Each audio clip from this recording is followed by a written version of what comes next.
ស្ដីមកដល់គ្នាបាទថ្ងៃនេះគឺជាឱកាសដ៏ពិសេសមែនទែនដែលយើងមកចុះមកធ្វើកម្មវិធីថ្ងៃរីករាយនៃសមាជិកក្លឹបកុមារពិសេសចាតែមកដល់គ្នាមិនដឹងថាលើកនេះយើងមកធ្វើនៅខេត្តណារតនាឥឡូវជួយប្រហែលប្រាប់មិត្តយើងតិចយើងបានតា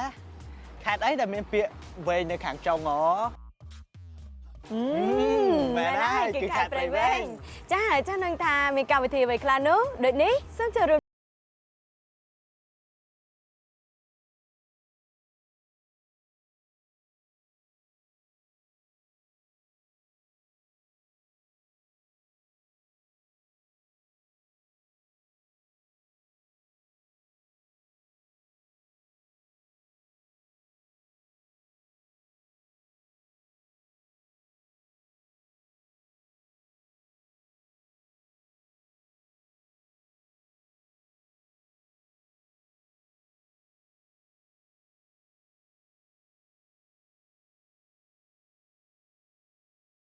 ថ្ងៃនេះយើងទៅជួបបងប្អូនដែលរស់នៅក្នុងខេត្តព្រៃវែងតែម្ដង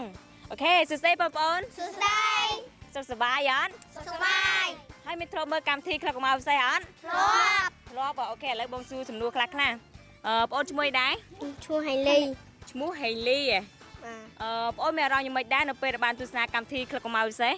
សប្បាយសប្បាយរីករាយហ្មងបាទអូខេហើយបងប្អូនប្រុសឈ្មោះអីដែរឈ្មោះពិសិដ្ឋឈ្មោះពិសិដ្ឋហើយនៅក្នុងវគ្គកម្មវិធីក្លឹបកុមារពិសេសតើបងប្អូនចូលចិត្តវគ្គមួយណា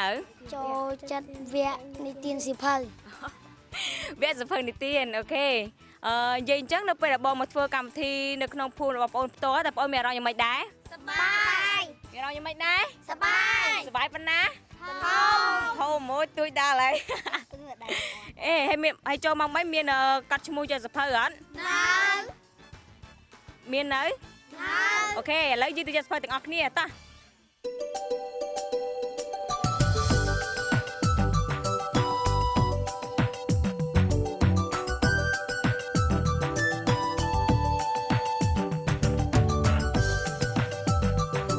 យើងឃើញថាមានមិត្តរបស់យើងជាច្រើនបានមកចូលរួមជាមួយនឹងយើង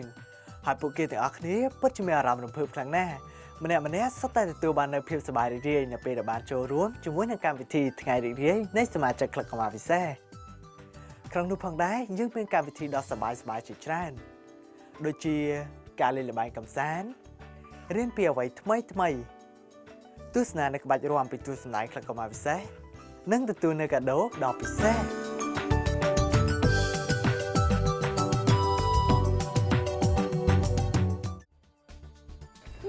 ពេលវេលាពិតជាដើរលឿនមែនតើមែនហើយនេះប៉ុន្តែមិនអីទេពីព្រោះអីមិត្តភក្តិរបស់យើងបានទទួលនូវភាពសប្បាយរីករាយការលេងល្បែងកម្សាន្តហើយជាពិសេសនោះគឺបានទទួលកាដូនៅពេលរបស់បានចូលរួមជាមួយនឹងកម្មវិធីក្លឹបកុមារពិសេសព្រោះមែនហើយរតនាចាខ្ញុំសង្ឃឹមថាថ្ងៃណាមួយយើងនឹងអាចនឹងធ្វើកម្មវិធីតន្ត្រីរីករាយនៃសមាជិកក្លឹបកុមារពិសេសនៅក្នុងភូមិរបស់អ្នកដែរហើយពិសេសដល់ពួកយើងទៅសូមកុំភ្លេចមកចូលរួមណាបាយបាយ